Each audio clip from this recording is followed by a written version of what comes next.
Welcome back po sa channel ko po ulit. At nasa harap niyo po yung isa sa mga 6 months old natin na galing sa Sogod, Cebu na nakuha ko dun. Actually, binarter ko dun sa kapatid ng dalawang Gilmore sweater ko po. Ito po siya. Boston Roundhead time sweater po. Yung magiging topic po natin ngayon for our second vlog or second episode is yung ano bang diferensya ng naka-range tsaka sa mga naka-non-range, ano mga disadvantages at tsaka mga advantages po. Yun po yung magiging topic natin for this second episode. Siyempre, sa range po, yung advantage talaga ng naka-range compared dito sa nasa kulungan lang is mas maganda siguro yung development ng mga buto at saka joints at saka muscles ng mga baby stags natin. Kasi dito, ang liit lang ng lugar, oh. Yan. Yung kasi naka-range, free na free sila doon. Pwede silang lumipad. Yung mga pakpak nila. Kaya sa tingin ko, it would be very advantageous para sa mga manok natin na sa simula pa lang is ma-fully develop na yung muscles, bones, joints, tsaka yung mga iba pang bahagi ng katawan nila. Well, sa akin naman, kaya nakaganito to is it's because I don't have a parcel of land na located dito sa Cebu. Meron ako doon sa Bohol, pero for now it's very hard for me to na magpunta doon tapos balik dito, punta doon, balik dito. Kaya ito muna para lang sumaya pa rin ako kasi gustong-gusto kong bumuhay ng manok. Yan. Ito yung ginawa ko na style. Yan. Another na advantage po nung naka-range is yung dumi. Tulad dito sa nasa kulungan lang, yung dumi is parang may dumi sa ilalim naman, marami pa rin, no? Yan. Tapos dito sa may sahig, meron ding mga dumi-dumi dyan. Pag naka-range kasi, hindi masyadong exposed sa dumi yung mga baby stags natin kasi dun direkta la sa lupa na digest lang ng mga organisms din dun. Bale, hindi sila masyadong may expose dun sa ammonia tulad nito. Yan. Kaya maganda din yung mag-range compared dito dahil sa rason na yun po. Ito po yung 2 months old natin na lambuhon. Siguro another advantage po ng naka-range is yung sa pagkain. I think mas nakaka-save ng pagkain pag naka-range kasi merong mga halaman doon, mga carabao grass na pwedeng available anytime sa mga baby stags natin pag nagutom. And they can also eat some worms also or insects na considered as protein din, protein din para sa kanila. Dito kasi sa kahon lang is pakainin ko ng umaga, tapos pakainin ko ng snacks ng afternoon, tapos ito sa evening din bibigyan ko ng dinner nila. So sa tingin ko mas makakasave po pagka naka-range din, nakaka-save ka sa pagkain.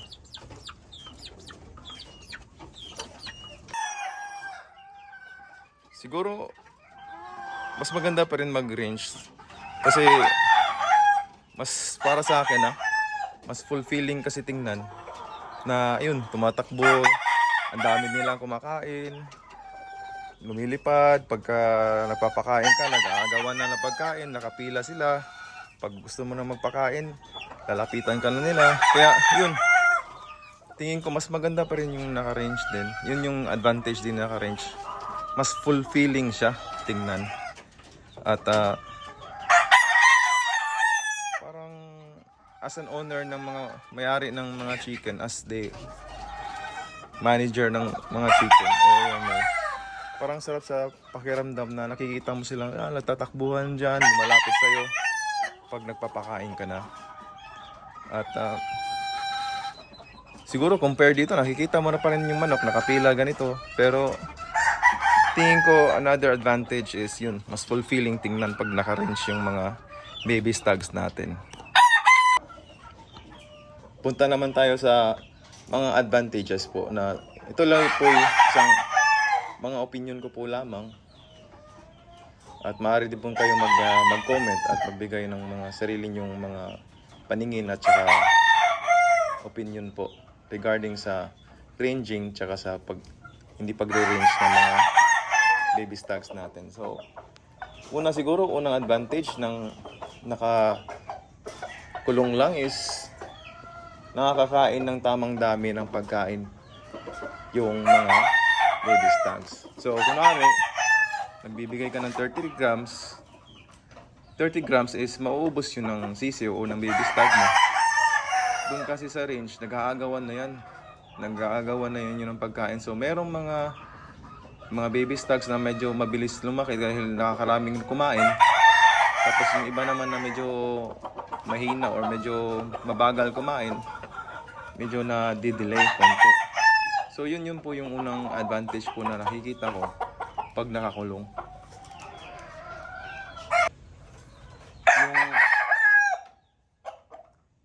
Yung second advantage naman po is yung pagbibigay ng mga supplements, mga medicines, at pagpupurga. Tingin ko pagka nakakulong kasi, sigurado ka na naiinom ng mga baby stags mo yung binibigay mo na supplements. Kunwari may sakit din, pinapainom mo mismo ng gamot para sa sakit. At kung gusto mong purgahin, pwede mong bigyan agad ng pampurga. Sa range kasi, hindi mo malaman kung nakainom ba siya ng pampurga o hindi. Pero tinitingnan mo na lang din na sa tingin mo is parang majority na lang. If nakainom lahat is nakainom. Pero dito sa nakainom na lahat, pero hindi ka sigurado kung nakainom lahat doon sa range. Pero dito sa nakakulong, sigurado ka na napurga mo o naibigay mo yung gamot ng baby stags mo o kahit mga vitamins niya. Another advantage po nung nakakulong na baby stags po is ma-monitor mo agad. Kung may sakit, malalaman mo agad. Paano? Kunwari, medyo mahina tumunaw yung manok, yung baby stag, mapapansin mo agad na, uy, parang bumagal yung pagkain niya. So, doon pa lang, maiisip mo na parang may dinadamdam yung sisiyo. Kasi hindi naman sila nakakapagsalita. At kung sa range kasi, hindi mo mapapansin yan. Not unless kung titingnan mo talaga na may sipon na. Na makikita mo na may sa ilong o namamaga na yung mata. Pero dito, pag nakakulong, pag medyo lumamya yung pagkain, magdududa ka na may o tinamaan ng sakit yung sisiyo. At isa pang advantage din is pag ganun yung nangyari, hindi magkakahawaan agad kasi nasa isang kulungan yung isa, tapos yung isa nasa isang kulungan din. Pag sa range kasi, pag nagkasipon yung isa, lahat na damay-damay na kasi yun, magkatabi naman sila lahat. Kunwari pag kumain, pag namamasyal. Kaya another advantage is na-isolate mo o na-monitor mo yung may sakit na sisiyo.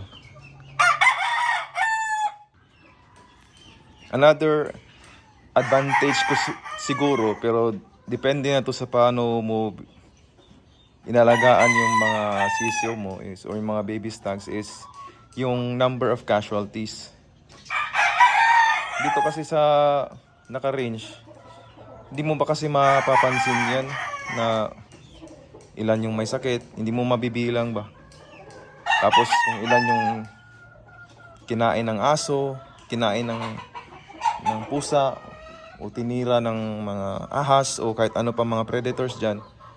Kaya yun, di mo rin yung protection at saka safety nila, di mo masisigurado pag naka-range. Dito sa kulungan kasi, although meron pa rin although pag hindi mo binantayan ng maayos do, merong chance na pwede rin tong pasukin yung kulungan mo ng ahas o mga pusa. So another advantage nga is yung pagbibilang. Mahirap kasi bilangin yung sa range kung ilan. Kunwari may baby stags ka ng mga around 1,000. Pag naka-range yan, hindi mo naman kayang bilangin yan araw-araw. Sa kulungan, kung meron kang kulungan pero hindi naman advisable na meron kang 1,000 na kulungan, at saka yung resources, saka yung time ng tauhan mo, mas ang tagal matapos nun pag kunwari nakakulong lahat ng mga sisiyo mo. So sa tingin ko, yun po yung isang advantage po. Mas madali lang bilangin ito pag nakakulong kasi konti lang naman din sila. Kumpara dun sa range na medyo marami talaga. Siguro po another advantage po siguro ng nakakulong is pag nakasolo lang sila sa kulungan is yung balahibo nila. Pag nakasolo kasi ang ganda na ng balahibo nila, hindi na nagtutukaan. Although sa range naman din, hindi na nagtutukaan pagka malaki yung range nyo po. Pero pagka medyo yung range mo is parang alanganin din, minsan nagkakaubusan din ng balahibo. Kaya yung nakakulong, mas maganda yung tubo ng balahibo nila. Tapos yung mismong kinakain nila na nutrisyon, direkta na sa pagkalaki nila. Hindi na yung pupunta pa sa mga balahibo nila. So yun po, that is another advantage po nung nakakulong na baby stags po.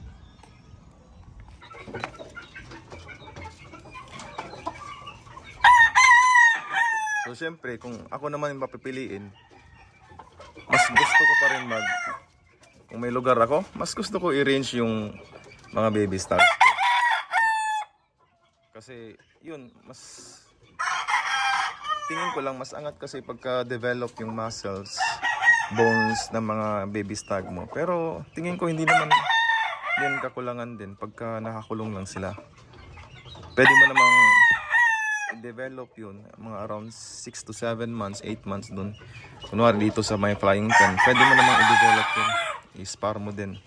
Pero sa tingin ko kung papipiliin ako, i-range ko pa rin.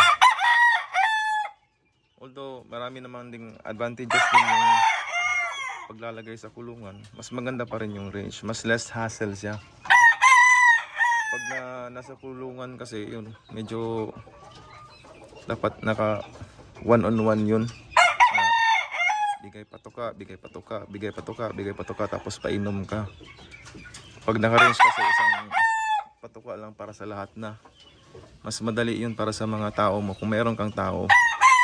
Pero still, pag may konti kang ganito, kung konti lang naman yung baby stags mo, is mas mainam na din na ikulong mo na lang sila kaysa i-range. Kunwari, meron kang mga 10.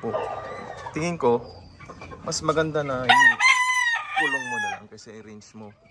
Para konti lang naman yan. Pero okay din naman kung may lugar ka, i-range mo. Pero pag walang lugar, okay lang na nakasapulungan. I mean, ganito naman lagi yung nagiging setup ko. Tapos yung ginagawa ko pagka mga around 6 to 7 months na yun, pinapadala ko na sa mga friends ko. Sila na bahala mag-condition. Tapos yun, nilalaban minsan mga isang taon, mga 9 months, 10 months, ganun nila. Pero hindi yung stag derby, parang tupada lang din sila.